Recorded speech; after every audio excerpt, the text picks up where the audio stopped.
নেত্রকোনা কেন্দ্র উপজেলার গড়াডোবা ইউনিয়নের ওয়াই গ্রামের বাসিন্দা ও বাসাটি বাজারের ব্যবসায়ী তারা মিয়াকে 21শে মার্চ শনিবার ভোরবেলা কে বা কাহারা নির্মমভাবে হত্যা করে রাস্তার পাশে খালে ফেলে রেখে চলে যায়। এলাকাবাসী ও বিভিন্ন সূত্রে জানা যায়, তারা মিয়া প্রতিদিন রাত 12টার মধ্যে বাড়িতে চলে আসে, কিন্তু ওই দিন বাড়িতে না আসলে তারা মিয়ার ছোটো ভাই শেহরিকে ভাইকে খুঁজতে বাসাটি বাজারের কাছেই রাস্তায় ভাইয়ের রক্তাক্ত ব্যাগ, পাশের খালে নিহত ভাইয়ের ক্ষতবিক্ষত লাশ দেখতে পান।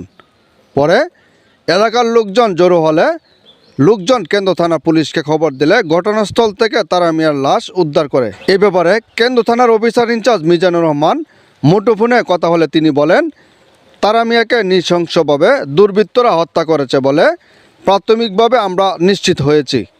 খবর শোনার সাথে সাথেই ফোর্স পাঠিয়েছি। ময়নাতদন্তের জন্য লাশ নেত্রকোনা সদর হাসপাতালে পাঠানো হয়েছে। পরিবারের অভিযোগের ভিত্তিতে দুর্বৃত্তদের চিহ্নিত করার চেষ্টা করে আইনানুগ ব্যবস্থা গ্রহণ করব। এদিকে তারা মিয়া নিহতের ঘটনায় কেন্দ্র উপজেলা জুড়ে ব্যবসায়ী ও সাধারণ মানুষের মাঝে এক আতঙ্ক বিরাজ করছে। তারা বলছেন, অতি দ্রুত তারা মিয়ার খুনিদের খুঁজে বের করে আইনানুগ ব্যবস্থা গ্রহণ করার দাবি জানিয়েছেন।